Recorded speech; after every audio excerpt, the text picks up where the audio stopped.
ಹಾಸನದಲ್ಲಿ HD. Revanna versus Hassan DC talk war ನಡೆದು ಹೋಗಿದೆ. ಡಿಸಿ ವಿರುದ್ಧ ಮತ್ತೊಮ್ಮೆ ವಾಗ್ದಾಳಿ ನಡೆಸಿದ್ದಾರೆ ಎಚ್.ಡಿ. ರೇವಣ್ಣ.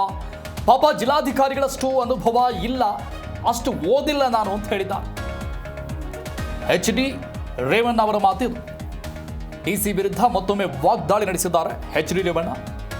ಪಾಪ ಜಿಲ್ಲಾಧಿಕಾರಿಗಳಷ್ಟು ಅನುಭವ ಇಲ್ಲ, ಅಷ್ಟು ಓದಿಲ್ಲ, ನಾನು ಇಂಥವೆಲ್ಲ ನನ್ನ ಜೀವನದಲ್ಲಿ ಬಹಳ ನೋಡಿದ್ದೀನಿ ಅಂತ ಹೇಳಿದ್ದಾರೆ ಎಚ್.ಡಿ. ರೇವಣ್ಣ. ಗುಮಾಸ್ತರಿಗೆ ಎಷ್ಟು ನರಕಯಾತನೆ ಕೊಡ್ತಿದ್ದಾರೆ ಗೊತ್ತಾ ಅಂತ ಪ್ರಶ್ನೆ ಮಾಡಿದ್ರು. 3 ವರ್ಷದಿಂದ ನೋಡ್ತಾ ಇದ್ದೇನೆ, ಕಾಲ ಬರಬೇಕು, ಎಲ್ಲ ಹೇಳ್ತೀನಿ ಅಂತ ಹೇಳಿದ್ದಾರೆ ಎಚ್.ಡಿ. ರೇವಣ್ಣ. ಪ್ರತಿ ವಿಧಾನಸಭಾ ಕ್ಷೇತ್ರದಲ್ಲಿ ಜಿಲ್ಲಾಧಿಕಾರಿ ಪ್ರಾಮಾಣಿಕವಾಗಿ ಕೆಲಸ ಮಾಡ್ತಾ ಇದ್ದಾರೋ ನೀವು ಗೊತ್ತಿಲ್ಲ.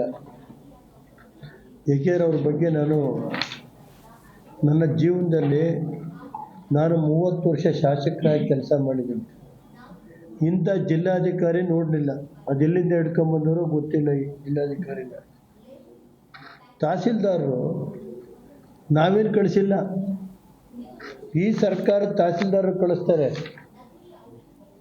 ಉದಾಹರಣೆಗೆ ಮಳಲಿ ಪಂಚಾಯತಿನಲ್ಲಿ ತಹಸೀಲ್ದಾರರು ಕಳಿಸಿ ಅಲ್ಲಿಂದ ರಿಸರ್ವೇಷನ್ ಎಲ್ಲ ನೋಡ್ಕೊಂಡು ಕಳಿಸಿದ ಮೇಲೆ 6 ಚೇಂಜಸ್ ಮಾಡ್ತಾರೆ. ತಹಸೀಲ್ದಾರರು ಕಳಿಸಿರೋದು, ನಾನು ಕಳಿಸಿಲ್ಲ. ಅದು ಗೊತ್ತಾಯ್ತಾ? ಅಲ್ಲಿಂದ ಬರೋ ದೊಡ್ಡ ಕುಂಚೋದಲ್ಲಿ 9 ಚೇಂಜ್ ಮಾಡ್ತಾರೆ. ಕಲ್ಲೇನಹಳ್ಳಿಲಿ ಇದೇ ಇಲ್ಲ, ಎಸ್ಸೆನೇ ಇಲ್ಲ, ಇದಿಲ್ಲ, ಅಲ್ಲಿ ತಗೊಂಡೋಗಿ ಎಸ್ಸೆ ಹಾಕ್ತಾರೆ. ಆಮೇಲೆ ಅದಾಯ್ತಲ್ಲ 9 ಚೇಂಜು ದೊಡ್ಡ ಕುಂಚು. ಹರಿಹರಪುರ 4 ಚೇಂಜು ತಹಸೀಲ್ದಾರಕ್ಕೆ ಕಳಿಸಿರೋದು ಬಿಟ್ಟು. ಅದೇ ರೀತಿ ಹಳೆಕೋಟೆ 6 ಚೇಂಜು.